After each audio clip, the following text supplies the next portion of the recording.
शिक्षा संक्रांत YouTube channel study help Sanshu channel भिडियोटी लाइक करो प्रश्नोत्तर भालो लागले तुम्हार बंधुदेर मধ্যে বেশি বেশি শেয়ার করবে এবং সাবস্ক্রাইব করে পাশে থাকা বেল নোটিফিকেশন অন করে দাও যাতে নতুন ভিডিও ছাড়া সবার আগে তোমাদের কাছে পৌঁছে যায়। তো আজ আলোচনা করব পশ্চিমবঙ্গ প্রাথমিক পর্ষদের যে পরীক্ষাগুলি হয়ে থাকে সেই পরীক্ষার উপযুক্ত প্রশ্নপত্র নিয়ে আজকে আলোচনা করব।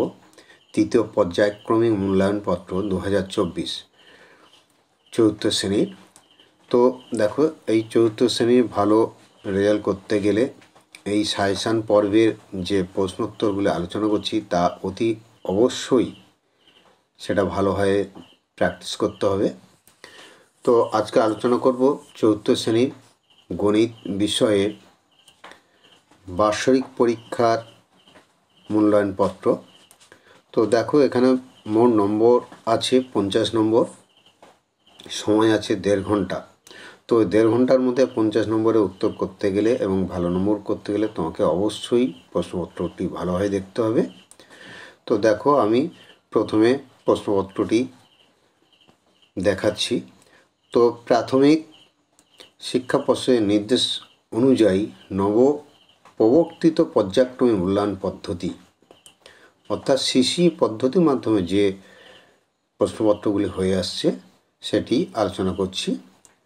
তো এখানে বলা আছে একের দাগে দেখো মনে মনে হিসাব করে উত্তরগুলি লেখো। এটি 4টি আছে। তো 4টির প্রত্যেকটি 2 নম্বর করে, মোট 8 নম্বর। তারপর 2-এর দাগে আছে দেখো নিচের অঙ্কগুলি সরল করো। এটিও 4টি আছে, প্রত্যেকটির মান 3 নম্বর করে, মোট 12 নম্বর। 3-এর দাগে আছে মৌলিক উৎপাদকে বিশ্লেষণ করে ভাগ করো। এটিও 4টি করতে হয়, প্রত্যেকটি মান আছে 3 নম্বর করে, মোট 12 নম্বর। এরপর 4-এর দাগে নির্দেশ অনুযায়ী জ্যামিতিক চিত্রগুলি অঙ্কন করো। তো এটি দেখো 4টি চিত্রের কথা বলা আছে এবং ফাঁকা জায়গায় সেই চিত্রগুলো অঙ্কন করতে হবে। তো 4টি চিত্র অঙ্কন করলে মোট 8 নম্বর পাবে, প্রত্যেকটি 2 নম্বর করে। এরপর 5-এর দাগে আছে নিচের অঙ্কগুলি গাণিতিক ভাষায় সমাধান করো। অর্থাৎ ভাষায় এগুলি বিবৃতি করা আছে, তার যে গাণিতিক যে রূপটি হবে ডান দিকে যে ছক আছে সেই ছকের মধ্যে এটি করতে হবে। তো এখানে বলা আছে মোট 3টি অঙ্ক দেওয়া আছে আর তোমাদের করতে হবে 3টি অঙ্কের মধ্যে মাত্র 2টি অঙ্ক, মোট 10 নম্বর। তো এখন দেখো তোমাদের এক করে আমি সমাধানগুলো করে দিচ্ছি। প্রথমে 1-এর দাগ। প্রথমে দেখো 1-এর দাগ। তো 1-এর দাগে বলা আছে 12 হলো, দেখো সমান চিহ্ন দিয়ে একটা ফাঁকা ঘর আছে, যে কার এর গুণিতক ও এর গুণিতক। তাহলে বলা হচ্ছে দেখো 12 হলো ড্যাশের গুণিতক আবার ড্যাশের গুণিতক। আমরা জানি 12কে উৎপাদক করলে কী পাই, 2, 3, 4, 6 এগুলো পাই। সুতরাং দেখা যাচ্ছে 2-এর নামটায় দেখো 12 আছে, আবার 3-এর নামটায়ও 12 আছে। তাই 12 হলো, এখানে ফাঁকা ঘরে লিখতে হবে যে 2-এর গুণিতক আর 3-এর গুণিতক। 2টি ফাঁকা ঘরে 2টি সংখ্যা লিখতে হবে। তারপরে ক্ষয়ের দাগ। ক্ষয়ের দাগে দেখো এখানেও বলা আছে 16 হলো ড্যাশের গুণিতক ও ড্যাশের গুণিতক। তো এখানেও দেখো যেহেতু 16 আছে, তো 16 উৎপাদক করলে আমরা পাবো 2, 4, 8, 16। সুতরাং তাহলে আমি এখানে লিখতে পারি 2-এর গুণিতক আবার 4-এরও গুণিতক। দেখো 2-এর নামটা 16 আছে, 2 8 16, 4 4 16। আবার এরপরে দেখো গয়ের দাগ। 28 হলো ড্যাশের গুণিতক ও ড্যাশের গুণিতক। তাহলে এখানে 28 অর্থাৎ 2-এর নামটায় দেখো 28 আছে, আবার 7-এর নামটায় ও 28 আছে। তো এখানে আমি করলাম কি 2-এর নামটা প্রথমে দেখো 2-এর গুণিতক লিখলাম, তারপর 7-এরও গুণিতক লিখলাম। তাহলে 7 4 28, আবার 2 14 28। এরপর ঘয়ের দাগ। ঘয়ের দাগ বলা আছে দেখো 24 হলো ড্যাশের গুণিতক ও ড্যাশের গুণিতক। তাহলে এক্ষেত্রে আমি পাচ্ছি দেখো, তাহলে 2-এর নামতায়ও 24 আছে আর 3-এর নামতায়ও 24 আছে। তাই হলো 2 12 24 আর 3 আসতে 24। তাই দুটো সংখ্যা লিখলাম 2 আর 3। তাহলে আর একবার দেখে নাও। তাহলে 12 হলো 2 ও 3-এর গুণিতক, 16 হলো 2 ও 4-এর গুণিতক, 28 হলো 2 ও 7-এর গুণিতক, আর 24 হলো 2 ও 3-এর গুণিতক। তো এরপরে দেখো 2-এর দাগ ও 3-এর দাগ। তো 2-এর দাগে যে অঙ্কগুলি আছে তা দেখো আমি সলভ করে দিয়েছি সুন্দরভাবে। তোমরা এইভাবে বদমাশের নিয়ম অনুযায়ী এই সলভগুলো সলভ করবে, করলে খুব সহজে করতে পারবে। তো দেখো প্রথমে 2-এর ক। তো 2-এর ক বলা আছে দেখো যে দ্বিতীয় বন্ধনী দিয়ে শুরু আছে অঙ্কটি। দ্বিতীয় বন্ধনী 30 বিয়োগ 4 যোগ 6, এটি হচ্ছে ফার্স্ট ব্র্যাকেটের মধ্যে দ্বিতীয় বন্ধনী শেষ ভাজিতক 5। তো আমাদের কাজ হচ্ছে প্রথমে প্রথম বন্ধনী কাজ হবে। তো এখানে বলা আছে যে দ্বিতীয় বন্ধনী 30 বিয়োগ প্রথমে দেখো 4 আর 6 এটা যোগ করেছি, যোগ করে কত হচ্ছে 10। তাহলে 30 থেকে 10 বিয়োগ করলে কত পাচ্ছি 20। আর ভাজিতক 5 ছিল সেটাও লিখলাম, তাহলে ভাজিতক 5। তাহলে 20-কে 5 দিয়ে ভাগ করলে কত পাচ্ছি 4। তাহলে দেখো সুন্দরভাবে অঙ্কের সলভটি হলো। এরপরে দেখো ক্ষয়ের দাগ। ক্ষয়ের দাগে বলা আছে 43, এখানেও দ্বিতীয় বন্ধনী আছে দেখো যে দ্বিতীয় বন্ধনী 43 বিয়োগ 28 বিয়োগ 10, এটি হচ্ছে প্রথম বন্ধনীর মধ্যে আছে দ্বিতীয় বন্ধনী শেষ প্লাস 21। এবার নেক্সট লাইনে চলে আসে দেখো তার সমান চিহ্ন, একটা লাইন থেকে আরেকটা লাইনের সমান চিহ্ন। তাই এবার 43 লিখলাম, যেহেতু দ্বিতীয় বন্ধনীর মধ্যে আছে 43 থাকলো। আর ফার্স্ট ব্র্যাকেটের মধ্যে অর্থাৎ প্রথম বন্ধনীর মধ্যে দেখো 28 বিয়োগ 10 যেটা ছিল বিয়োগ করলে কত আছে 18। তাহলে এবার সেকেন্ড ব্র্যাকেট শেষ হলো প্লাস 21 যেটা ছিল লিখলাম। তারপরে লাইনে দেখো যে 43 থেকে 18 বিয়োগ করলে কত পাচ্ছি 25। তো এবার 25-এর সঙ্গে এই 21 এবার যোগ হচ্ছে, তাহলে যোগ করলে কত পাচ্ছি দেখো 46। তাহলে এটাও দেখো সুন্দরভাবে অঙ্কটি সলভ হলো। এরপরে গয়ের দাগ। গয়ের দাগে বলা আছে যে সেকেন্ড ব্র্যাকেটও এখানে দেওয়া আছে দেখো যে 35 বিয়োগ 8 বিয়োগ 3। 8 বিয়োগ 3টা দেখো ফার্স্ট ব্র্যাকেটের মধ্যে আছে, এবার সেকেন্ড ব্র্যাকেট শেষ বিয়োগ 20। এবার পরের লাইনে চলে আসছি দেখো, প্রথমে আমি করবো কি ফার্স্ট ব্র্যাকেটের কাজ অর্থাৎ প্রথম বন্ধনী কাজ, তাই দ্বিতীয় বন্ধনী শুরু করলাম, করে 35 যেটা ছিল লিখলাম। আর 8 থেকে 5 বিয়োগ করলে কত পাচ্ছি 5। তাহলে এবার যেটা ছিল বিয়োগ 20 লিখলাম। এবার তারপরে লাইনে দেখো 35 থেকে 5 বিয়োগ করলে 30 পাচ্ছি, 30 বিয়োগ 20 সমান কত হচ্ছে 10। তাহলে এটাও সলভ হলো। এরপরে ঘয়ের দাগ। ঘয়ের দাগে বলা আছে দেখো 61 বিয়োগ 6। 61 বিয়োগ 6 এটা হচ্ছে প্রথম বন্ধনীর মধ্যে আছে ভাজিতক 11, সেকেন্ড ব্র্যাকেট শেষ ইন্টু 3। তো এরপরে লাইনে আসছি দেখো 61 থেকে 6 বিয়োগ করলে কত পাচ্ছি 55 ভাজিতক 11, অর্থাৎ এটা হচ্ছে সেকেন্ড ব্র্যাকেটের মধ্যে। এর পরে যেটা ছিল গুণ 3 সেটাও লিখলাম। তো এরপরে দেখো 55-কে 11 দিয়ে ভাগ করলে কত পাই 5। তাহলে ব্র্যাকেটের কাজ শেষ হয়ে গেল, ইন্টু 3 লিখলাম। তাহলে 5 আর 3 গুণ করলে কত হচ্ছে 15। তাহলে দেখো 2-এর দাগে যে 4টি অঙ্ক ছিল সেই 4টি অঙ্ক সমাধান হলো। এরপর 3-এর দাগ। 3-এর দাগে বলা আছে দেখো মৌলিক উৎপাদকে বিশ্লেষণ করে ভাগ করো, অর্থাৎ এটি মোট 4টি আছে, প্রত্যেক 3 নম্বর করে 12 নম্বর। তো প্রথমে দেখো কয়ের দাগে এখানে যেহেতু বলা আছে মৌলিক উৎপাদকে বিশ্লেষণ করে ভাগ করতে হবে, তাই দেখো আমি প্রথমে কি করলাম যে 14, এই 14 সংখ্যাটিকে দেখো উৎপাদক করলাম। তো এই 14কে উৎপাদক করলে কী পাচ্ছি 2 আর 7, 2 আর 7 পাচ্ছি। তাই প্রথমে এই 27 72 লিখলাম, লিখে এবার 2 দিয়ে একবার ভাগ করলাম আর 7 দিয়ে একবার করলাম। তো এই উৎপাদক পদ্ধতি ভাগ করা হলো দেখো 2 দিয়ে 2 একে 2, তারপরে 7 3 2 3 6 তারপরে হচ্ছে 1 নামলো 7 তোর 2 8 16, তারপরে 1 12 2 6 12।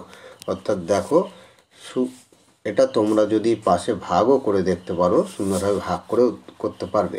তারপর দেখো 7 দিয়ে 1 3 8 6কে ভাগ করলে কত হচ্ছে 198। তাহলে উত্তর পেলাম কত 198। এরপর ক্ষয়ের দাগে দেখো 4806কে ভাজিতক 18, অর্থাৎ 18 দিয়ে ভাগ করতে হয়, তাই 18কে আগে উৎপাদক করলাম। দেখো কি কি পাচ্ছি 2 3 3, এই তিনটে সংখ্যার গুণ করে দেখো মোট 18 হচ্ছে। তাই একবার 2 দিয়ে ভাগ করলে আমরা কত পাচ্ছি, 2 দিয়ে ভাগ করলে 2 4 0 3 পাচ্ছি, আবার 3 দিয়ে ভাগ করলে পাচ্ছি 8 0 1, আবার 3 দিয়ে ভাগ করলে 267। আর নেই, তিনটে উৎপাদক ছিল, তাই তিনটে উৎপাদক দিয়ে ভাগ করা হয়েছে, তাই ভাগফল হলো কত 267। এরপর গয়ের দাগে বলা আছে 7 9 3 8কে 81 দিয়ে ভাগ। তাই প্রথমে দেখো 81কে উৎপাদক করলাম 3 3 3 3। তাহলে কি কি পেলাম দেখো 4টে 3 পেলাম, 3 7 81, 3 9 27, আবার 3 3 9। তো এবার এই 4টে যে 3 আছে, 4টে 3 দিয়ে পরস্পর দেখো উৎপাদকের সাহায্যে ভাগ করলাম। প্রথম 3 দিয়ে ভাগ করলে পাচ্ছি কত 2 6 4 6, তারপর 3 দিয়ে ভাগ করলে 8 8 2, তারপর 3 দিয়ে ভাগ করলে 2 4 2 9 4, তারপর 3 দিয়ে ভাগ করলে কত পাচ্ছি 98। তাই উত্তরটি হবে কত 98। এরপর ঘয়ের দাগে দেখো এখানে বলা আছে 5481কে 63 দিয়ে ভাগ, অর্থাৎ এই 63কে আগে উৎপাদক করলাম। দেখো 3 21 63, 3 7 21। তো কি কি পেলাম 3 3 7, এই তিনটে উৎপাদক পেলাম। তো ওই তিনটে উৎপাদক দিয়ে পরস্পর ভাগ করা হচ্ছে। তো প্রথমে দেখো 3 দিয়ে ভাগ করলে পাচ্ছি কি 1 8 2 7, তারপর আবার 3 দিয়ে ভাগ করলে 6 0 9, তারপর 7 দিয়ে ভাগ করলে 87।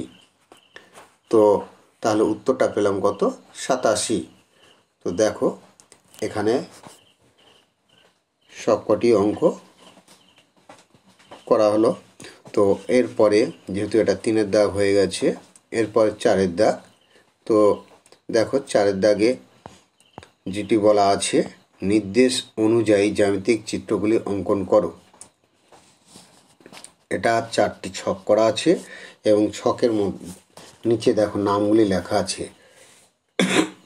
প্রথমে বলা আছে ত্রিভুজ। তো ত্রিভুজ তোমরা যে কোনো ত্রিভুজ অঙ্কন করতে পারো। 3টি সমবাহু দিয়ে করতে পারো, 2টো সমবাহু 1টা বিষমবাহু দিয়ে করতে পারো, বা 3টে বিষমবাহু দিয়েও করতে পারো, কোনো ব্যাপার নেই, যে কোনো একটি ত্রিভুজ করলেই হলো।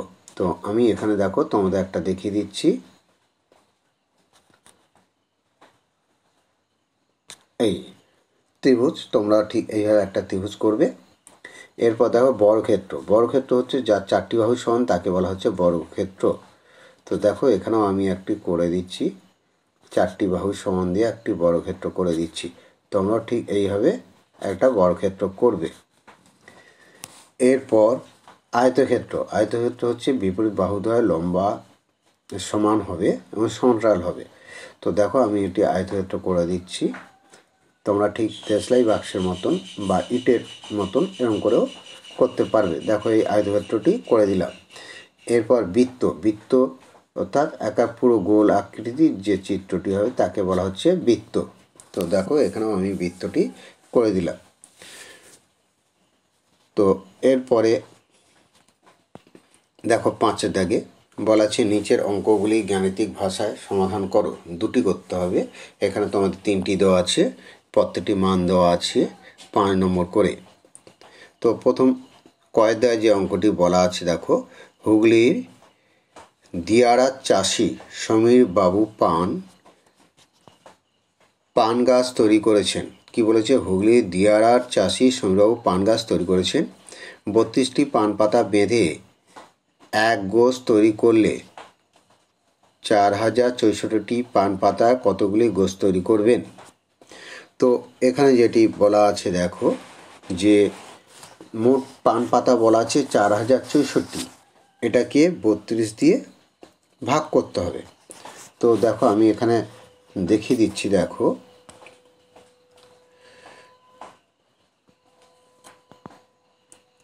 অঙ্কটি দেখিয়ে দিচ্ছি। 4064, তো প্রথমে লিখলাম দেখো 4064, তো এটাকে কত দিয়ে ভাগ করব, 32 দিয়ে ভাগ।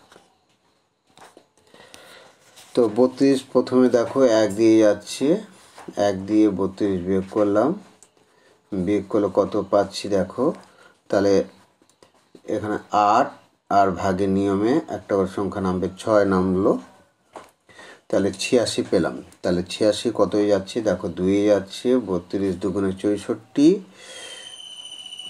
64 বিয়োগ করলাম, বিয়োগ করলে কত পাচ্ছি দেখো, বিয়োগ করলে পাচ্ছি 22, আর ভাগের নিয়মে 4 নামলো।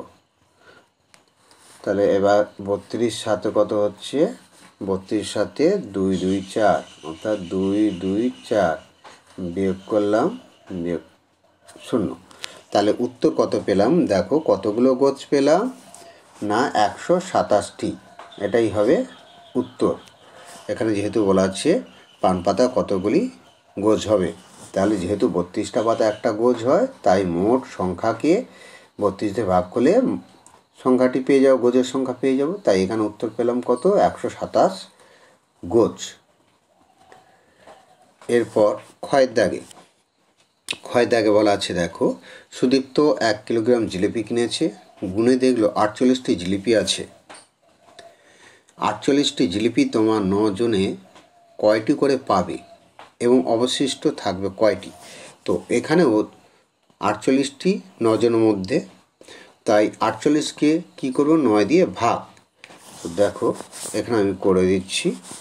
তো 48কে 9 দিয়ে ভাগ। তো প্রথমে কত হয়ে যাচ্ছে দেখো, 9 5 45, অর্থাৎ 5 যাচ্ছে, 9 5 45। তা 48 থেকে 45 বিয়োগ করলাম, করলে কত হচ্ছে 3। তাহলে প্রত্যেকে কটি করে পাবে, 5টি করে এইটা, আর 3 অবশিষ্ট থাকবে। তাহলে দুটো উত্তর হলো এখানে, যেহেতু বলেছে প্রত্যেকে কটি করে পাবে, অর্থাৎ 9 জনের মধ্যে এটা ভাগ হচ্ছে, তাই প্রত্যেকে 5টি করে পাবে এবং অবশিষ্ট 3টি অবশিষ্ট পড়ে থাকবে। এরপর গয়ের দাগে, মালদার এক আম বাগানে 5175টি আম গাছ আছে, প্রতি সারিতে সমান সংখ্যা আম গাছ আছে, মোট সারির সংখ্যা 25 হলে প্রতি সারিতে কতগুলো আম গাছ আছে? তো এখানেও দেখো ভাগ অঙ্ক করতে হবে, কতগুলি আম গাছ, প্রতি সারিতে কতগুলি আম গাছ, মোট সারির সংখ্যা 25 যেহেতু, তাহলে মোট আম গাছের সংখ্যা বের করতে গেলে এখানে যে সংখ্যাটি আছে 5175, তো দেখো 5175কে ভাগ করব, যে 5175 কত দিয়ে ভাগ করছি দেখো, যে 25 দিয়ে ভাগ করছি। তো প্রথমে দেখো 51 আছে, 25 দুবারে যাবে, তাই 25 দুগুণে কত হলো, 25 দুগুণে 50, এটা বিয়োগ করলাম, করলে 7 নামলো, 1 ভাগ যাচ্ছে না 17, যেহেতু 25 ছোটো হয়ে যাচ্ছে, তাই কি করব, এবার ভাগে এই 0 নিয়ে 0 বিয়োগ করে দিলাম, দিয়ে 1 7 আর ভাগের নিয়মের সংখ্যা নামবে, 5 নামলো, এবার পাচ্ছি কত, 175, তাই সাথে কত হবে, সাথে হবে 175। তো 175 থেকে 175 বিয়োগ করলাম, করে 0, তাহলে মোট গাছের সংখ্যা কত পেলাম, 207টি। তাহলে দেখো মোট যে আমের সংখ্যা ছিল এবং 25টি দিয়ে ভাগ করে পেলাম কত, 207টি গাছ পেলাম। তো তোমরা এইভাবে সুন্দরভাবে এই অঙ্কগুলি প্র্যাকটিস করো, তাহলে দেখবে এই তৃতীয় পাবলিক মূল্যায়ন অর্থাৎ বাৎসরিক পরীক্ষায় যে অঙ্কগুলি ভালো মানে রেজাল্ট করতে পারবে এবং অন্যান্য বিষয়ের ভিডিও এক এক করে তোমরা এই চ্যানেলের মাধ্যমে পেয়ে যাবে। তোমরা চ্যানেলটির সঙ্গে থাকো।